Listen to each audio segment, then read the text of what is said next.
Yeah, it was a real positive weekend for us.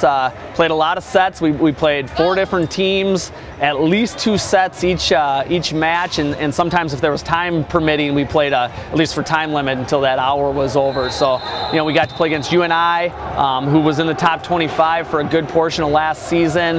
Got to play Minnesota, who I believe is postseason maybe 10th or 11th. Iowa Ice, who's one of the new pro teams in the country that they're trying to get going with a women's pro league, and then University of North Dakota.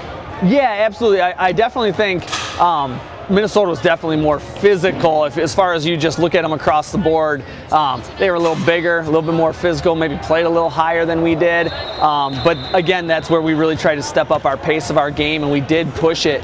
We got a lot of one-on-one opportunities.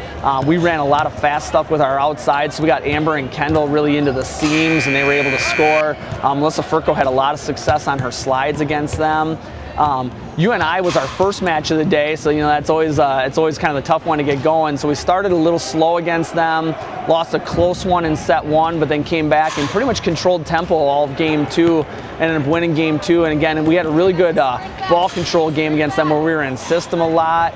We were able to push our middles. The other thing we did great against UNI is we really blocked the ball. We kept the ball on the other side of the net a lot, gave ourselves a lot of opportunity to score with the defense. We're getting better all the time defensively. We've always felt like we've had good defenders, but we felt like our blocking has been behind. And when you don't block the ball well, it almost doesn't matter how good you defend the ball behind the block. You got to slow it down. You got to get touches. You got to set up so your defenders can take up space. And I thought we did that really well. I thought our middles are closing out really good and taking away seams. Tori and Sydney are setting really quality blocks against the left side attack right now, which is allowing our left backs and right backs to get into good areas. So that was good. I thought our defensive intensity and pressure was good. And again, every time you play better defense, it gives you more offensive opportunities. We had 2 red shirts that obviously didn't see the floor at all in the fall because of the red shirting. And that's Haley Jorgensen and Lindsey Brown, and they're getting a lot of opportunity this spring. Their first time to step on the floor against competition. And you see them every time we played another spring date, they have a little bit more confidence, they feel a little bit more comfortable. And absolutely, they make their mistakes. They're going to have their growing pains, but they're getting used to it, and they're showing some signs of why they were brought in here and what they can possibly do for this program. Alumni Weekend is going to be a blast. You know, it's kind of coinciding with our spring football game.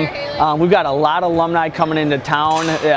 Alumni always get really jacked up to get on the floor. You know, they want to show that they still got it, and many of them still have it and are very good players and play a lot. 3 of them obviously were just seniors this past year for us, so they've been active in the gym and ready to go. You know, Kendall's older sister Kristen played for us, and she loves getting back in the gym and getting to play against her sister. So it's just a fun day. We'll probably play you know, a minimum of 4 sets, maybe a 5th set depending on how time is going, and it's just fun. It's fun, and they'll be able to go right from our game, take in the spring football game, and then we've got our end of the season volleyball banquet that night, which is a good celebration of our year and everything that's happened, and a great time for kind of us to visit with families and end it out right before finals start.